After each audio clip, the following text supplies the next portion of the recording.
Good morning, everyone, and thank you for joining us. I'm Christina Fox, the CEO of Tech Alliance. As the Regional Innovation Center for Southwestern Ontario, Tech Alliance is committed to people who have big hopes, big dreams, and see big opportunities. We are the place for dreamers, innovators, and world-changing ideas, and we're focused on building a globally competitive innovation economy that enables entrepreneurship, spurs accelerated growth, and attracts ambitious talent and new companies. Before we get started, let me share a few key points. Everyone is muted, and today's fireside chat will be recorded and available afterwards. Feel free to add any questions that you may have in the Q&A feature located at the bottom of your screen, and we'll do our best to make time for them during this chat. If you'd like to keep up with everything there is to know about Southwestern Ontario's innovation economy, sign up for our weekly newsletter. The link will be dropped in the chat bar. So please join me in welcoming the chair of our board of directors, David Ciccarelli, founder and CEO of Voices.com, and our vice chair, David Strucke, CEO of Sonar. David Ciccarelli is an entrepreneur at heart. For the last decade, David, with the help of his team, has grown Voices.com from the ground up to become the leader in the voiceover industry. As Chief Executive Officer, David is responsible for setting the vision, executing on growth strategy, creating a vibrant culture, and managing the company on a day-to-day basis. David is wholeheartedly dedicated to growing the company to become a world-class organization and leading the industry in the digital age. He successfully raised $2 million in funding from Business Development Bank of Canada, followed by USD 18 million Series A funding from Morgan Stanley Expansion Capital, located in San Fran. David Strucke is the co-founder and CEO of Sonar Technologies, a growing big data analytics company in London, Ontario, that specializes in open source threat detection and investigation.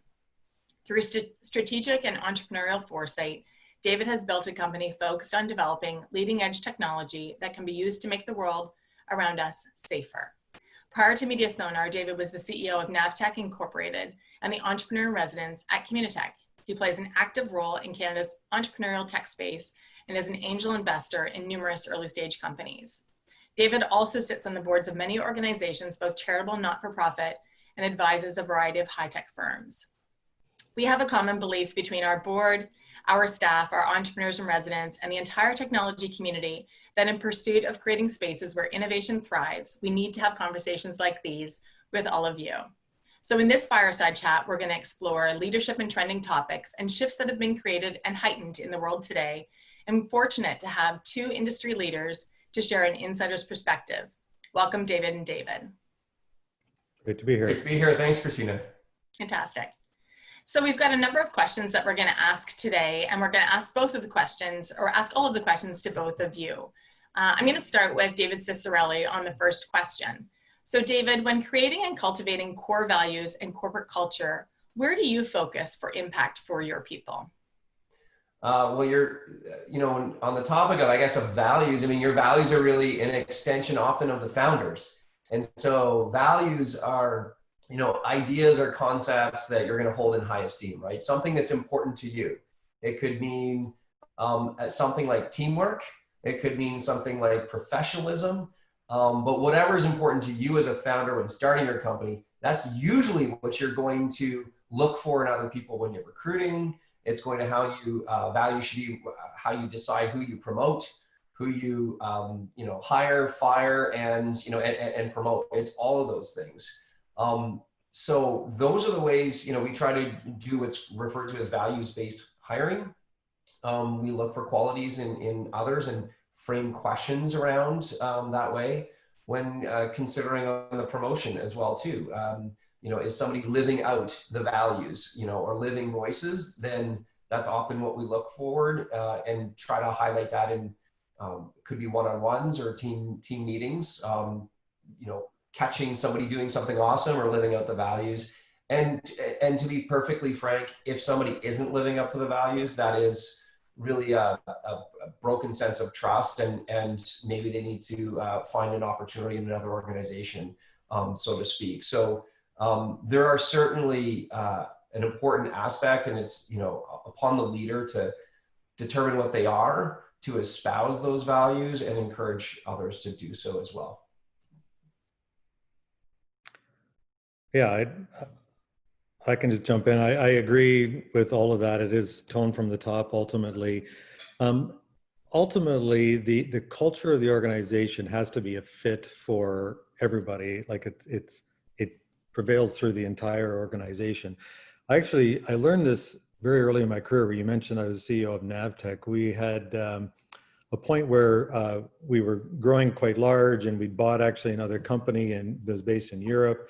And after we got the acquisition together, we had a strategic planning session with the core management of that organization with my old organization. And we were sort of looking at, now that we're together and we're growing and everything's working, what can we do for the next 5 years? And we had the meeting in just outside of Heathrow Airport, and we were an airline, we sold airlines. And we started doing the sort of classic MBA-ish type stuff, like of what is our core competencies and how can we apply those core competencies to other things.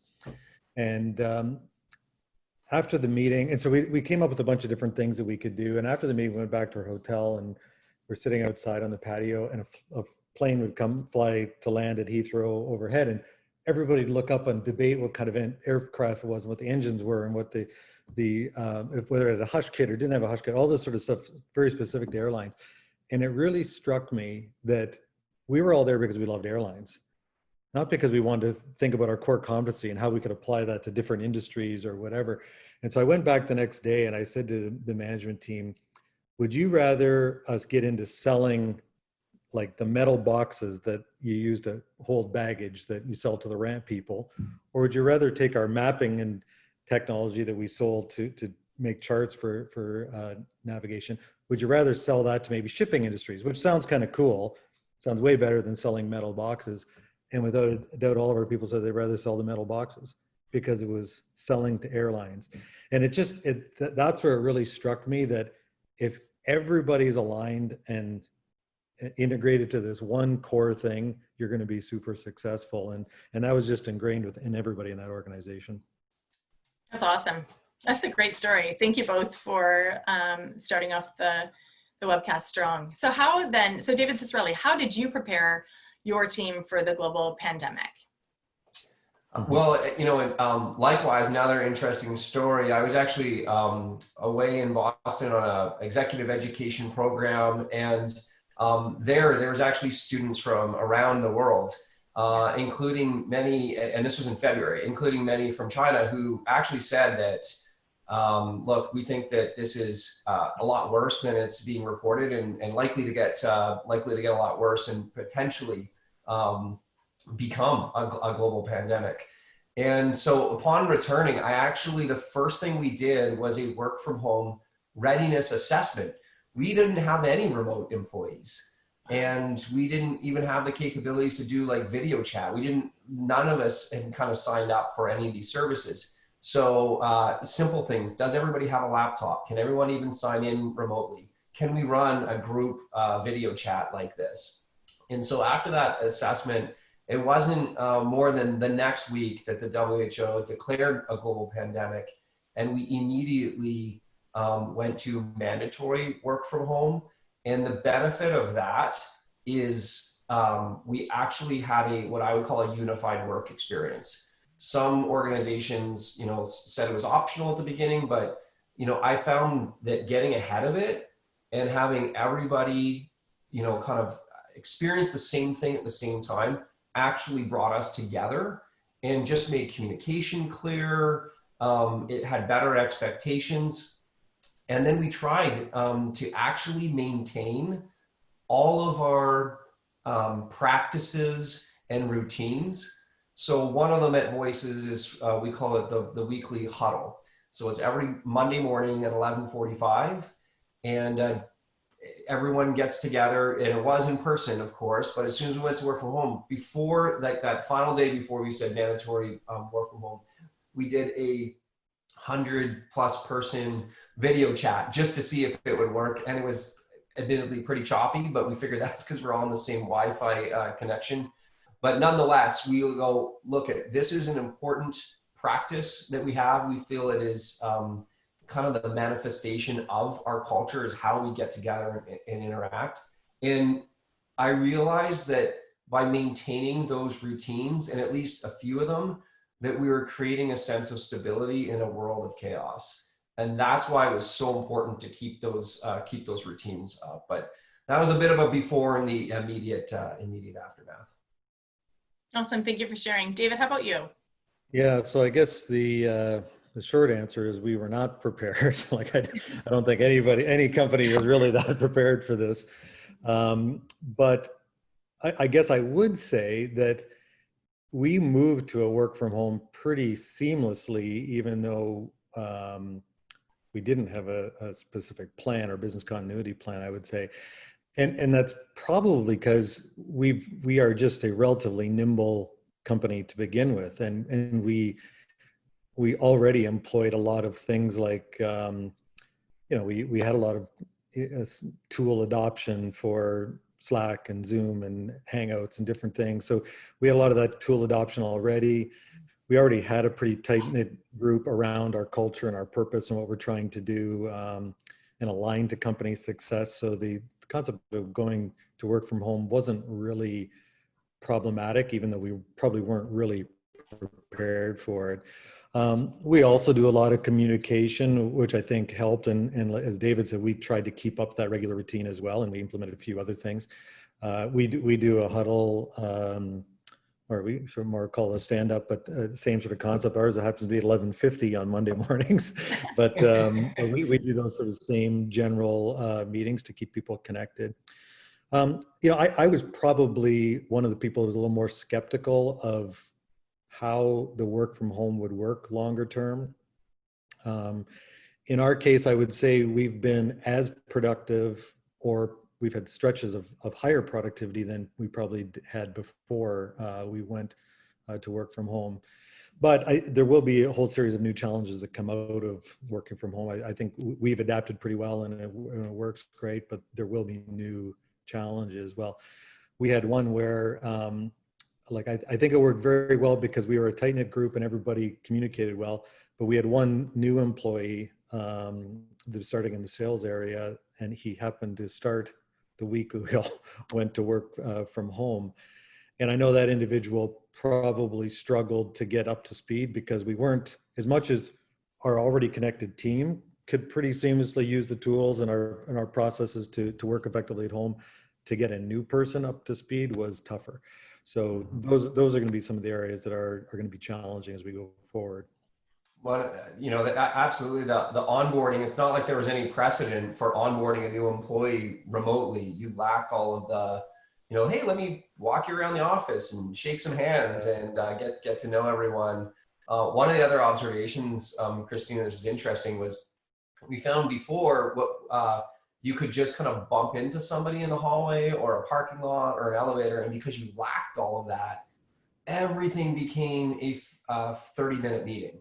Everything was a 30-minute meeting from like 8 a.m. to 6 or 6:30. And it was way too much. And we needed to, it was actually just like the first week you feel like you're doing a lot. And then very quickly we realized, look, if you can, don't have a meeting, if you can send an email and, or a quick message. And so we really tried to encourage everyone to, or wait till the next time you are having a pre-scheduled meeting. It doesn't need to be kind of 30-minute blocks for which really historically was like a 5-minute conversation. So there was certainly a period of recalibration. I would characterize it as exciting and, feel like everyone's really productive, no distractions, but it was just all meetings to accomplish things, to now actually having blocked out periods where they're either meeting free afternoons, one day a week. And if you can get a number of people all aligned around that, then it means you're not going to get some ad hoc requests. But we pretty much live by the calendar. So if it's an open slot in the calendar, it's going to get filled. I'm sure it's the same way with many of you. So, that's a bit of a time hack, is put a blocked out period in your calendar so that you do have time to do that focused, more in-depth work. We actually had a block out period of time for no meetings before the pandemic, and it kind of went by the wayside into this for the reasons you said, is exactly the same. And And we've talked as an exec team about the Zoom Hangouts tiredness of that.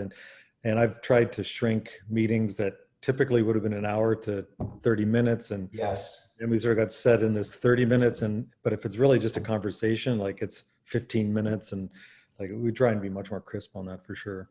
There was a great Microsoft, it was like Microsoft People Analytics report. I'm sure you guys could Google it, but they looked at, I think it was several hundred employees, 300 or 400 employees at Microsoft, to understand like what were the behavior. And that, David, that exact thing that you brought up was what they experienced as well. Was there's actually more meetings, but they're shorter, which is a good thing. And people are much more conscious of where they spend their time. I've advocated, and it's a simple framework that is memorable, is what's called the 3D framework for meetings, which is you need to know, is the meeting to discuss, is it to debate, or is it to decide? And sometimes you get all three of those in, but you should go into the meeting knowing, hey, if this is just a discussion, then everyone can kind of chill out a little bit, and we know it's just going to. And the person who thinks that it's a decide meeting isn't getting anxious going with this isn't going anywhere. But if we all understand, hey, this is just a discussion on said topic, or here are the decisions, and the actual decisions are listed out in the calendar, even that clarity of like, what type of meeting is this, was tremendously helpful. And then it means that as a leader, maybe you're spending more time on the decide ones when it comes to those critical moments of truth. So I figured I would share that with those on the session today. Yeah. Terrific. I love where you've gone. How has the team prepared for the pandemic? And you've talked about ways in which you've adapted or changes that have been made with the team and team composition, how people are onboarded, how you're spending your time. And much of that, I think, resonates for many organizations, and is the same is true for Tech Alliance. So I love that you've highlighted that. To that effect then, David Strucke, do you want to talk a little bit about how you think that the role of the leader has been affected by this kind of change, and whether or not some of the changes that leaders have been creating or affecting change within their organizations, will they carry on? Or, is there a potential that the pandemic has created positive changes in organizations and changes that leaders are making and adapting to and affecting? Do you want to start us off with that? Well, I guess I don't really feel like it has changed the role of the leader, in that, the leader is generally focused on strategy, culture building, communication, those sorts of things. And I don't think any of that really changes. Of course, the tactics and decisions that you're going to implement out of those things will be different. And, we've talked about meetings and different things that came out of that, but I don't think the role specifically changes. The reality is, and it's sort of a cliche, is change always occurs in businesses. And there's a cliche that you make a plan, and then as soon as the plan's made, it's obsolete, and all those sort of things. That's just a reality of leading businesses. So I guess from my standpoint, this was more of course, it was a shocking and quick change, but to me, it was a change that we just have to adapt to and move on. And going back to your first question, if you've got a very solid reason for being for your organization, and you've got a good culture and good people, your organization, as the leader, you're going to refine the tactics that you have to implement, and your organization will move forward. And like, I've had this other points in my career, like you mentioned NavTech that I ran before. We were selling to airlines, and we had September 11th, where the airline industry just went completely into the crapper, and airlines were, calving off thousands of people because nobody knew what was going to happen after that. And so, that really wasn't too different of a scenario for damaging your business overnight. And you adapt and you change and you carry on. So I guess my answer is I don't really feel like it's changed the role of the leader, but certainly there are tactics and decisions that are different going forward.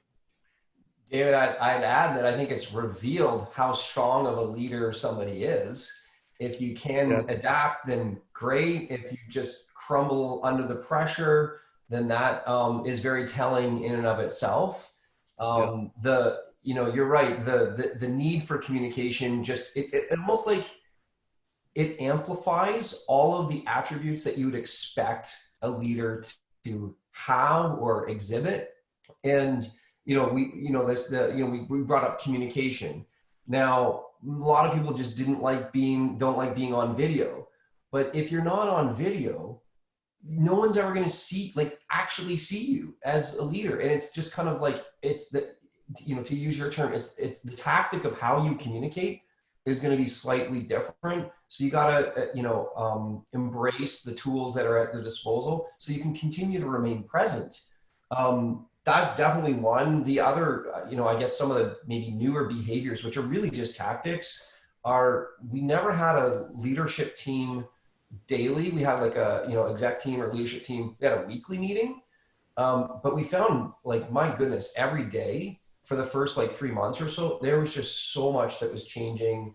Guidelines, government programs, new opportunities, what's happening with customers, how is our team feeling? We felt the need to have a daily stand up just with the leadership team for 30 minutes. And in fact, we continued to do that all the way up until this morning, and we'll continue because we found it was another one of these routines where we could at least see each other. And sometimes there's not a whole lot. It's pretty informal. Other times are like, wow, there's definitely things that we need to cover. So I like the predictability of having that.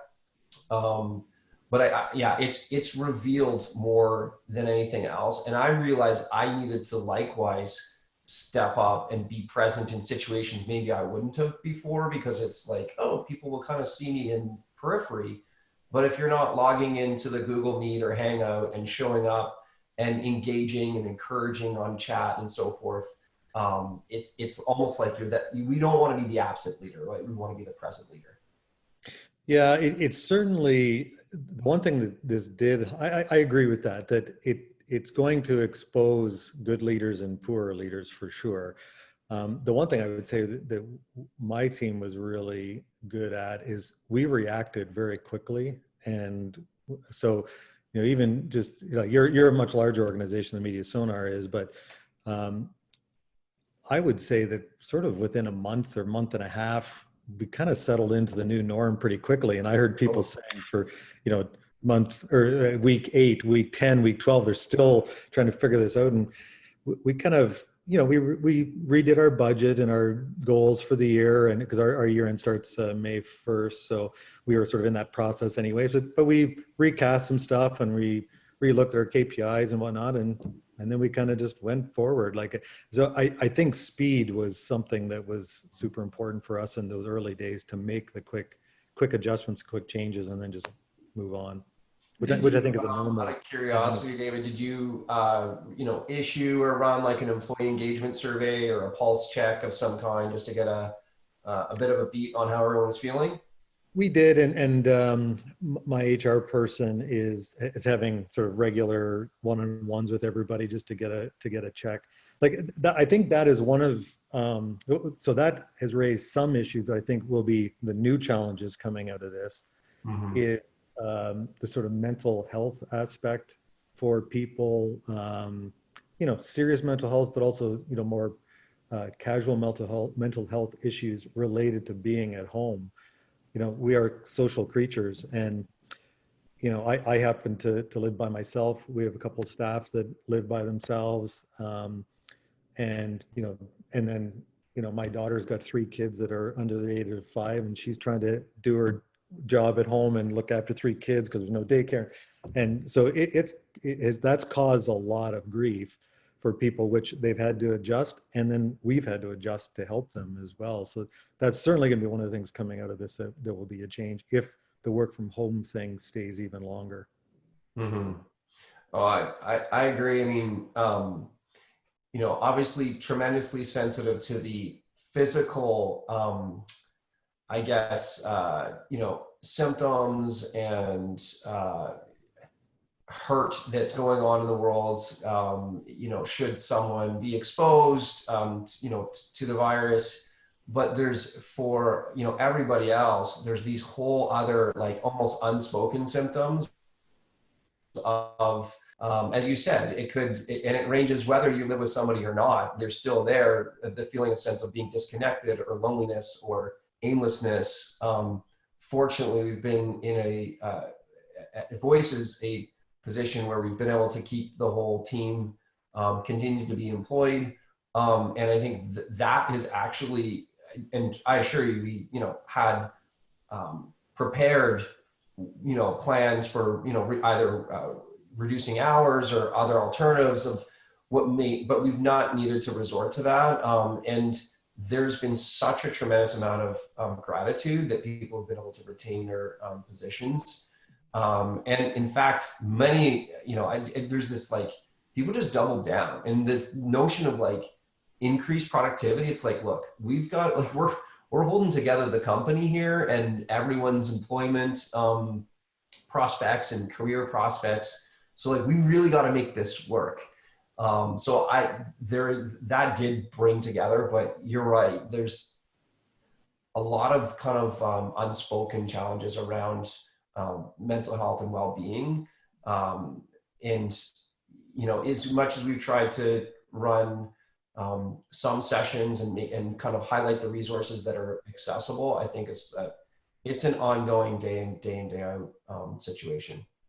Yeah, we're not rushing back to the office at all, actually, because as I indicated earlier, we have been as productive and in some stretches more productive. So we're not rushing back, but also for some of those reasons, like we're still, you know, July, August, people are trying to figure out what to do with their kids. They're not at school. And so why would we rush back to the office and risk? It's not so much for the health issues even at this point, but like we're being productive, and it actually is going to make it easier for people that are trying to deal with their kids and families and whatnot. So we're not rushing back, but it even still going forward, I think it will change a lot of stuff. Like we will go back to the office for culture reasons and, you know, collaboration and continuity and those sort of things. But we probably will, as I said, I was probably one of the more skeptics on it, but it has worked well, and we will probably allow much more work from home going forward.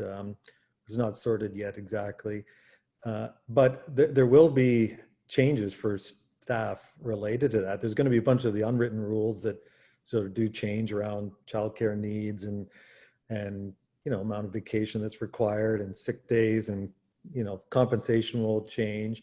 But the other one that I think is really going to be interesting is, you know, developers, which is our industry, our sort of industry, developers were really the ones that really wanted to work from home, and they love the concept of working from home because they sit in front of the computer, don't need to go to the office. But one of the things that's going to change for all employees, including developers, is if I'm hiring everybody from home, or work from home is much more prominent, I'm not just trying to hire the best developer in London. I'm trying to hire the best developer in the world. So the market for us as an employer is now the world if everybody's working from home. So it's going to open up a lot of competition to the talent in our local geography that maybe those people aren't expecting, but it certainly will open up the talent pool. For sure. A couple of things that prompted the work from, well, actually, you mentioned around like sick days and vacation, and just, you know, we're talking about kind of the behind the scenes look. I think, Christina, you mentioned of like what's actually happening in companies. I couldn't believe that that nobody took vacation for 4 months straight. Nobody wanted to book a single day. And it was almost like we were just working so hard and so intensely, to the point that I actually took again, speaking of kind of like leading by example, like it's okay to take a day off. Like you have vacation time, you have personal days. So I ended up taking like 1 day, and then I took a week, and it was just a staycation. I did nothing. But it was like, wow, great. I'm not hopping on call after call. So it was actually tremendously refreshing. And when I did, then a whole bunch of other folks did. And to be honest, the other thing we were worried about was if nobody takes vacation in the first half of the year, everyone's going to be jamming it in all at the same time in the back half of the year. We're going to have a whole set of different problems. So that was like one of the, we don't want to like force vacation, but like, maybe if people start and kind of almost signaling that it's okay to take vacation because, we've just been at this for so long. So that was one thing that, excuse me, came to mind. But the work from home, we just rolled out our we just call it a work from anywhere policy, and it's required 1 day in the office, and the rest of the time is really a work from anywhere. There are absolutely people who are like, I cannot wait to go back in. I will be there 5 days because I'm actually more productive in the office, and this is really challenging. There are other team members who, as you said, they actually find that they do their best work from the comfort of their home, and that's fine. And like you, David, I never viewed it that way, and I thought, no, we all have to be together all the time. And it's just rewiring that, and rewriting that story that I've been telling myself all these years, that work happens in an office. And clearly we've proven that that's not the case. So now I'm a believer that it's possible, and was supportive of our work from anywhere program. Yeah, we're the same. Yeah. Maybe just even taking back to, we've talked a bit about work from anywhere, work remote, even supporting team members and making sure that they've got wellness and that they have, time set aside for vacation, even if it's just a staycation, and have that refresher. We've found the same within our team too, that those members of our team who have begun to take a bit of vacation come back renewed and refreshed and eager and creative. So it's really important when we think, just as human beings, we need to be able to unplug. So hearing that from both of you is really tremendous. When we think though of some of the concept of some of the loneliness that staff members have felt, and when we think of loneliness that a leader might feel, save and except for the pandemic, there is this concept of sometimes the leader is on their own. Do you want to speak a little bit about how you have overcome some of that loneliness that may or may not happen for leaders, and what you've done to establish yourself, and how you sort of create an experience around you where you've got people to talk to? David Strucke, do you want to kick that off? Sure. So at the very beginning of my career, when I became CEO of Navtech in that case, there was a group of us that sort of were talking about that problem, and it was me and another guy started an early stage company CEO peer-to-peer group. So it was a group of people that were all in sort of the same stage, and got a formal group together. We had terms of reference, we had rules on how we met, and I know David's mentioned this in the past around having to make yourself vulnerable in those situations. I'm sure he'll expand on that, but we were free to talk about anything, personal and business, and we had to share the secrets of our business, the good and bad, and it really got me connected with a group of people that I could share anything with, that were going through the same stuff or have already solved the problem I'm dealing with.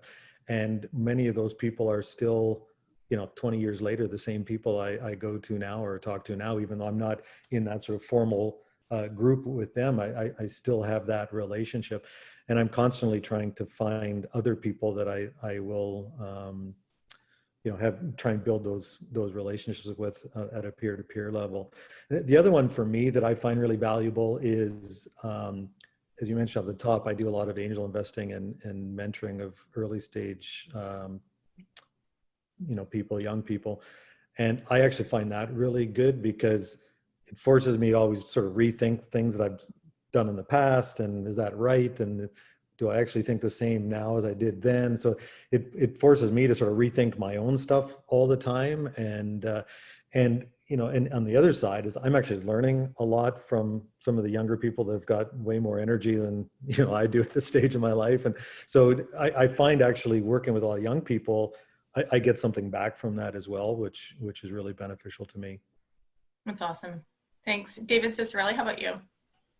Yeah, I mean, peer-to-peer groups, absolutely. There's a couple alumni groups I'm a part of that we've been holding kind of virtual meetings. That's been helpful because you're just, especially when they're in a different city or even a different culture, you just hear how the world is, how they're experiencing the world, like their view. And so I think that's been helpful. I think it's been very grounding to realize like, wow, like Canada's doing quite well and London's even doing really well within Canada. So that kind of level set in terms of perspective has been great, while maintaining those connections. I've also found I've actually grown in some ways closer to my family, like that I grew up with. So that's good. And then I guess maybe also back on kind of the work front, all the board calls that we have with our board of directors at Voices, those continue on, and I've actually had more one-on-ones with one of our board members who serves as my executive coach. So I do a one-on-one with him every Monday morning, and I think that's been great to hear from also someone who's kind of been there and done that and experienced their own ups and downs, and just able to give you that word of encouragement that you need every now and then. And just someone to say like, no, you're doing all the right stuff, or have you considered this, or don't forget about this aspect. So yeah, they're all the right practices. It sounds like that, David and I are both advocating for. What it really comes down to is, as a leader, choosing what works for you and then just sticking with it. I think it's the routines that are really the differentiator. Otherwise, you just feel like you're flailing around from idea to idea. Sticking with something that's going to create a sense of community. Maybe it is, the Tech Alliance community, a peer-to-peer there. Perhaps it's one, some other group of just friends from another, a company you worked with before. And whatever it is, I think the notion of staying connected with different people, in some ways, it's almost like renewed relationships that have not been there in a long time, or maybe have gone stale. It's like, oh, I should really speak to that person, see how they're doing. So I think it's the pandemic and COVID's had this interesting prompting that's, almost like this forcing function to get people to check in with each other and make sure they're all good. I don't know. I always try to find the silver lining in things, but yeah, you got to, find what works for you and then stick with it, but you need something for sure. The loneliness that you mentioned in the question is kind of an interesting one. And a lot of people that are starting business or early stage business, they don't realize that, because they start off in their small group of 3 or 4 or 5 people, and they're all sort of friendly because it's common goals. They're working together. They're working late at night, and they think you think you're the same as your staff. And the reality is they realize that you're the boss, and you have to make hard decisions sometimes that don't make them want to be your friend. And it is very challenging, and it can be lonely. And I experienced something really early in my career that laid this out for me. It's sort of a sad story, but one of the people that worked for me, because I was fairly young at the time, and so we had a great environment and friendly, and people had been to my house and whatnot. And this person had a stroke and was in the hospital. It was really serious. And I went in to see him because I was, I considered him sort of a friend, and, in that sort of a light. And when I walked into the room, I could see fear came over his face, and he started immediately telling me, that he's going to get better. He'll be back to work, and don't worry. And I'm like, what are you talking about? I don't need you to come back. I care about you as a person. But that was the first time for me where I realized that he still thinks of me as his boss, not his friend. And it's so easy to get into that mindset of, you're friendly with people, but you're still the boss in their minds. And that does make it lonely and difficult in a lot of occasions, for sure. Yeah, I hear you. And as you said, sort of, it's a bit of a sad story, but it's the reality of the role at times. So I think the advice that both of you have given today, particularly on making sure that you reach out, you check in, connect with others, so that you have a pulse check inside sort of your sector, outside of your sector, and just stay connected in ways that are meaningful and where you can have some transparency and be open to coaching. So that's really terrific examples. Thanks for sharing. Just doing a quick time check here. I think we'll take us into the last question of the day, and then we'll wrap it up. So when we think about our region, Southwestern Ontario, and particularly in London, Ontario, tell us the potential that you see for a vibrant technology community in London. David Strucke, do you want to start? Sure. There's obviously lots of technology ecosystems around North America, but I think London's got some unique parts in that there is actually a lot of stuff already happening in certain sectors that probably don't get as publicized as they should. London's got a very big gaming sector that isn't probably widely known across North America. And obviously we've got the benefit of a couple of very good post-secondary education institutions that have some specialties that other cities don't have in terms of medicine and things like that. I think there's a lot of opportunity for us to grow. The big challenges that we need to solve, that any sort of tech business needs to solve, is capital and talent. And those will be the activities that we need to do as a community to make sure we can bring larger capital sources to the tech scene in London, or introduce it, and make sure we've got a full court press and trying to build the talent pool and bring talent here and train and reinvigorate the talent would be my thought. Well, David, I love the notion on talent, because it's come up a few times today where in a work from home, work from anywhere, it actually opens up, the world's our oyster in this situation, because we can actually tap on people anywhere. And so while we might not have people physically being with us all the time in terms of the talent pool, we actually are, but what it is doing is it's building up those companies. So the company themselves, those organizations are getting stronger because they're able to work with perhaps a more experienced or seasoned person who's kind of gone through a few startups before, or knows how to architect a system, and kind of has a few of those war wounds already that they've lived through. We can tap into that experience where they're residing in another city, but we still have the benefit of being able to work with them. We just hired somebody from Montreal. We have somebody else in Toronto.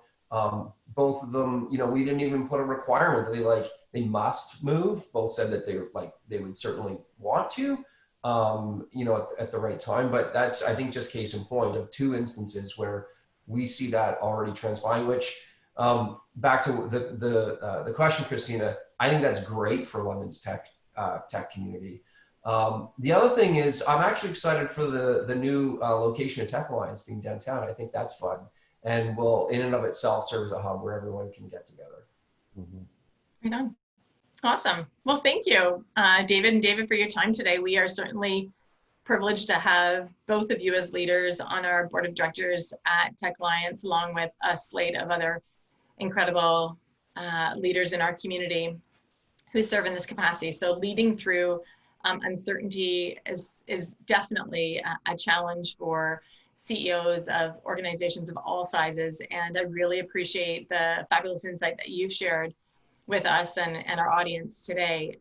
And certainly there's incredible takeaways of things that people can start doing right now, or consider even for future state, in continuing to have open and transparent and highly interested talent within our organizations. The way that you have talked about the culture that you've built in your organizations, and you see the potential for our region, is really rather inspiring. And it's been terrific to have this conversation with you today. And as we say, fireside chats are always more fun with friends. So of course we're encouraging everyone to join us again the same time next week on July 29th for our next chat, focusing on tackling transformation, with Anna Fote, who's the Director of Global Digital Transformation Office at Sun Life Financial, and Mike Schmalz, the President of Digital Extreme. So David and David, thank you again for your time today. And that's it, everyone. Have an incredible day. Be well and take very good care.